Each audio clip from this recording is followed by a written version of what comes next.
We'll guide you through how count the colored cells in Excel without formula. If you find this helpful, don't forget to like and subscribe.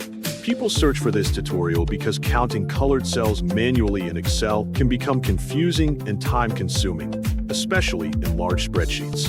First, open Microsoft Excel on your desktop and wait for the program to load completely before starting your work.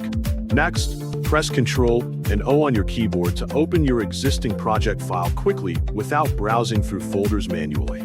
After the file menu appears, tap the search bar at the top of the window so you can locate your project faster.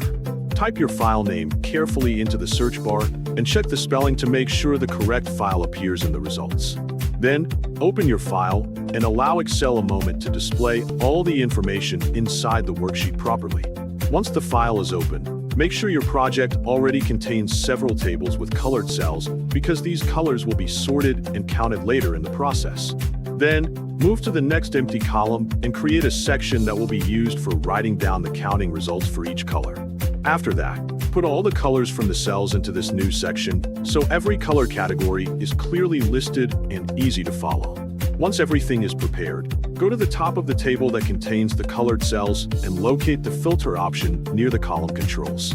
Then, click the filter button on the side and wait for the sorting options to appear on the screen. Choose the filter by color option from the menu, and then select the first color you want to count. Next, count all the cells with that selected color and type the total result into the place you created earlier for recording the numbers. Repeat the same process for every remaining color until all colored cells have been counted and recorded correctly.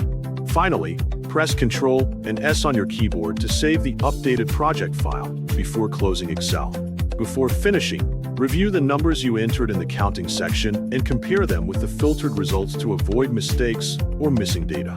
If you notice an incorrect total, repeat the sorting and counting process for that color until the information matches correctly and the worksheet looks fully complete.